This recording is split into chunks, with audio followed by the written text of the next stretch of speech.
Jajaran Polres Lubuk Linggau berkomitmen memberantas segala macam bentuk perjudian.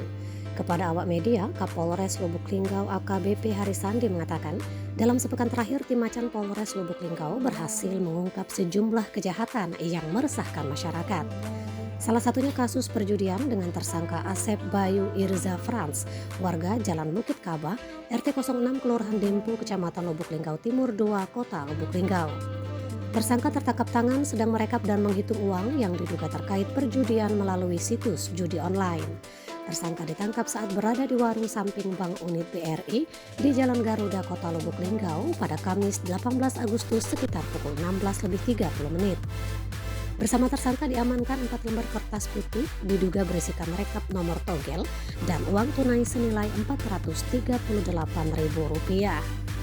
Selain itu, tim Macan yang dipimpin langsung Kasat Reskrim AKP Robi Sugara juga mengamankan tersangka Jerry, warga Jalan Lakitan, Kelurahan Pasar Satelit Lubuk Linggau Utara 2 dalam kasus pembobolan rumah. Selain itu juga diamankan David Ricardo, warga Gang Klinik Advent, Kelurahan Kabajemekeh, Kecamatan Lubuk Linggau Timur dalam kasus pencurian sepeda motor, dan Jeki, warga Jalan Kenanga 2, Kelurahan Batu Urip dalam kasus jambret.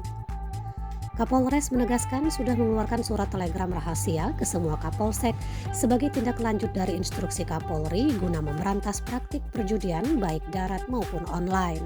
Bila ternyata masih ada praktik perjudian di wilayah hukum masing-masing, maka Kapolsek akan dicopot. Mariati melaporkan dari Lubuk Linggau.